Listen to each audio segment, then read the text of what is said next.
Soalan tambahan pertama. Terima kasih Tuan Di-Pertua. Salam sayangi sawitku. Saya tidak pasti sama ada jangkaan pendapatan ekspor minyak sawit bagi keseluruhan tahun 2020 ni akan tercapai selepas kerajaan membekukan pengambilan pekerja asing ke negara kita atas alasan memberi peluang pekerjaan kepada pekerja tempatan. Yang Berhormat Menteri juga kata minta warga Malaysia kerja di ladang sawit dan boleh dapat pendapatan sebanyak 3,000 satu bulan. Tapi kita tahu warga Malaysia ni berapa tinggi gaji pun mereka tidak suka bekerja di ladang dan mereka biasanya adalah sebagai supervisor dan manager saja. Jadi kalau saya ada baca kenyataan daripada Persatuan Pemilik Ladang Malaysia tentang yang dasar yang kerajaan ini, mereka kata yang kalau ini diteruskan, yang tahun ni, yang pengeluaran ekspor kita ni akan jatuh 25% pengeluaran sawit dan juga kerugian RM12 bilion satu tahun. Jadi ini bermaksud apa yang dijangka oleh Yang Berhormat itu mungkin tidak akan capai kalau kita yang industri sawit tidak dibenarkan untuk mengambil lebih pekerja asing atau kekalkan pekerja asing di ladang mereka. Kalau kita lihat yang industri sarung tangan, rubber gloves, MITI memperjuangkannya. Jadi Berhormat Menteri adalah jaga industri komoditi dan berladangan. Jadi kalau Yang Berhormat Menteri tidak memperjuangkan industri sawit getah atas isu pekerja asing, ke apa jadi persoalan saya ialah KPI Yang Berhormat Menteri tidak akan capai.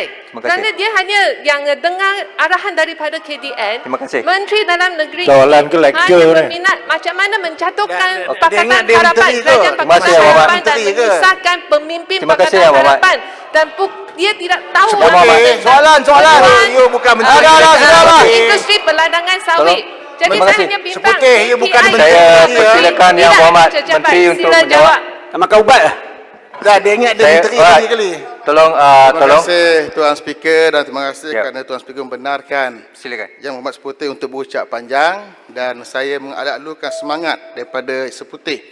Sangat mengejutkan saya bila mana saya mendengar ucapan ataupun soalan berbau ucapan daripada Seputih menggambarkan seolah tidak menyokong untuk kerajaan kita dan negara kita meramaikan rakyat tempatan untuk bekerja berbanding pekerja asing. Bagi saya ini suatu hal yang sangat salah sebenarnya. Dikala berlakunya PKP seumpama ini adalah masa kita untuk mengembalikan hak rakyat Malaysia untuk bekerja di ladang-ladang. Dan alasan yang kita berikan bahawa mereka tidak minat ini persoalan subjektif yang memerlukan kempen. Bagi saya sangat optimis. Kita boleh gerakkan perkara ini. Tapi kalau Seputih sebagai bekas menteri bersikap seperti ini, negative thinking terhadap rakyat Malaysia sendiri, patutlah industri sawit tidak maju. Bagi saya bersikap sangat positif, optimis bahawa kita boleh menggerakkan yang terbaik untuk negara kita dan kita akan kempen besar-besaran. Di samping kita membuat kerja untuk promosi di luar negara, kita juga bergerak untuk memperkasakan industri kita di peringkat pengeluaran. Dan saya yakin dengan perbincangan yang baik di peringkat MPOA dengan persatuan, kita insya-Allah kita gandakan lagi. Dan hari ini untuk peringkat sekarang, di peringkat penggunaan tenaga kerja warga asing, kita masih mengekalkan lagi, cuma tidak ada penambahan yang baru.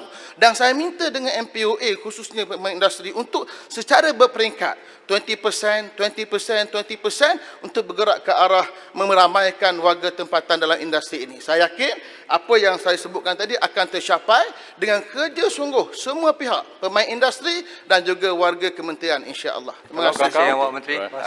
Saya jemput Yang Berhormat Jempol untuk soalan tambahan kedua. Terima kasih Datuk Speaker. Jemput. Ya. Pertamanya saya ucapkan tahniah kepada Menteri yang bersungguh-sungguh untuk memajukan industri sawit, di mana report yang dibagi tadi daripada Januari hingga Jun naik iaitu lebih 500 juta. Walaupun tidak minum sesudu pun minyak sawit. Soalan saya, apakah strategi dan faktor lain yang telah dirancang oleh kementerian bagi menyumbang kepada peningkatan import minyak sawit mentah ke negara lain? Dan apakah plan tindakan yang diambil bagi membantu pengusaha kelapa sawit akibat ketidaktentuan harga komoditi sawit dalam pasaran global? Mohon jawapan Menteri. Terima kasih. Saya Yang Berhormat, silakan Yang Berhormat Menteri. Terima kasih Tuan Speaker, terima kasih Yang Berhormat yang bertanya tadi. Suka juga saya bantu Yang Berhormat Seputih dalam isu ini. tentang sesudu minyak sawit. Yang digalakkan ialah sesudu minyak sawit merah, red palm oil. Ni saya mau bantu Yang Berhormat Seputih. Tetapi yang saya lebih galakkan ialah vitamin E daripada minyak sawit, iaitu dipanggil tocotrienol.